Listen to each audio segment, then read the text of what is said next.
Hello, xin chào các bạn đã quay trở lại với review 5 phút. Trong những diễn biến tiếp theo của tuyệt thế đường môn 2, Hoắc Vũ Hạo đã đến tinh đấu Đại Xâm Lâm tìm kiếm hồn thú để phụ gia cho hồn hoàn thứ 3 của mình. Đáng nói là trong quá trình ấy, hắn đã kinh động đến thú thần Đế Thiên tu vi 88 vạn năm. Đây là hồn thú mạnh nhất đứng đầu thập đại hung thú.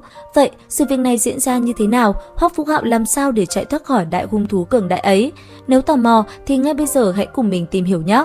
Khi ấy, Thiên Mộc Băng Tầm cảm nhận được hồn thú vạn năm có thuộc tính tinh thần phù hợp với Hoắc Vũ Hạo nên đã dẫn dắt hắn tiến sâu vào trong trung tâm tinh đấu Đại Xâm Lâm. Bởi vì hắn tách đội đi một mình nên đã khiến Huyền Lão có nhiệm vụ âm thầm bảo vệ bọn họ, chú ý, cho nên ông đã đuổi theo Hoắc Vũ Hạo để hỏi cho ra nhẽ. Trước lời chất vấn của Huyền Lão, hắn chỉ có thể nói với ông rằng Đường môn có bí pháp giúp mình hấp thu được hồn hoàn vạn năm. Nghe vậy, Huyền Lão chợt nghĩ đến tiên tổ Đường Tam. Quả thật, hồn hoàn của vị lão tổ này cũng là tổ hợp ngoài sức tưởng tượng. Thấy lời Hoắc Vũ Hạo nói có vẻ hợp lý, lão liền dặn hắn ở im đây, đợi ông đem Vương Đông và Tiêu Tiêu đến để tiện bề bảo hộ cho bọn họ. Tuy nhiên, thân ảnh Huyền Lão vừa vọt đi đón hai người kia thì bất ngờ thân ảnh của hai con huyễn thú đang chiến đấu bỗng chuyển chiến trường đến chỗ Hoắc Vũ Hạo. Diễn biến quá nhanh, Hoắc Vũ Hạo chỉ thấy một con cự nhân song tử độc nhãn tu vi vạn năm đang hướng phía mình lao tới. Mặc dù lúc này hắn đang dùng hồn kỹ mô phỏng ẩn thân thành một cây đại thụ, nhưng một khi bị hồn thú vạn năm kia lao tới thì vẫn sẽ mất mạng như thường. Trong tình thế nguy cấp ấy, một hồn hoàn màu đỏ nháy mắt xuất hiện, nương theo đó, uy lực ngút trời thuộc về Băng Bích Đế Hoàng Hạt cũng giáng xuống. Bị cỗ khí thế ấy đe dọa, cự nhân song tử độc nhãn vội chuyển hướng trong giây lát. Hoắc Vũ Hạo vội thu liễm khí tức của băng đế rồi tiếp tục mô phỏng thành thực vật.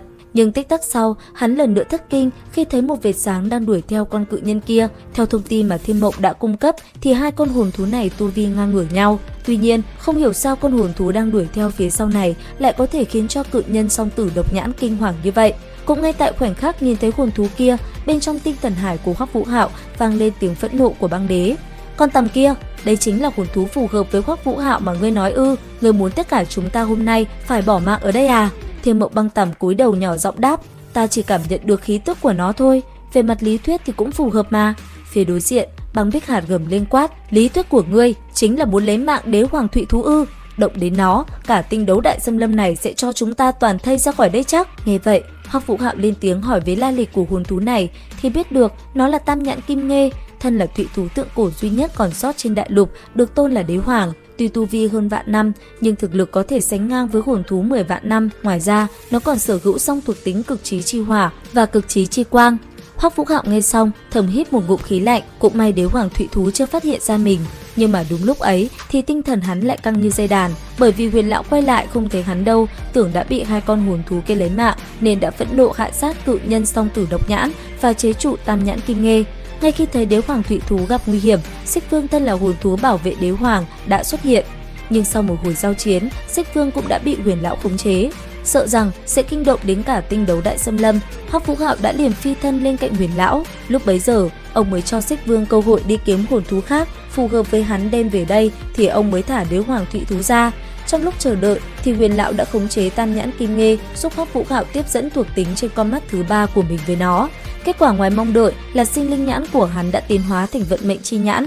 Tác dụng của lần tiến hóa này là sử dụng năng lượng vận mệnh để thay đổi vận mệnh của một người. Người bị vận mệnh chi nhãn nhìn trúng, vận khí sẽ thay đổi theo ý muốn của Hoắc Vũ Hạo, có thể là cực tốt hoặc cực xấu. Không lâu sau, Xích Vương đã quay lại, đem theo vật như đã hứa. Đúng lúc này, một giọng nói đầy nội lực từ sâu bên trong tinh đấu Đại Xâm Lâm truyền đến. Thả thụy thú ra, các ngươi đi đi, bổn vương lấy danh dự của đế tiên cam đoan.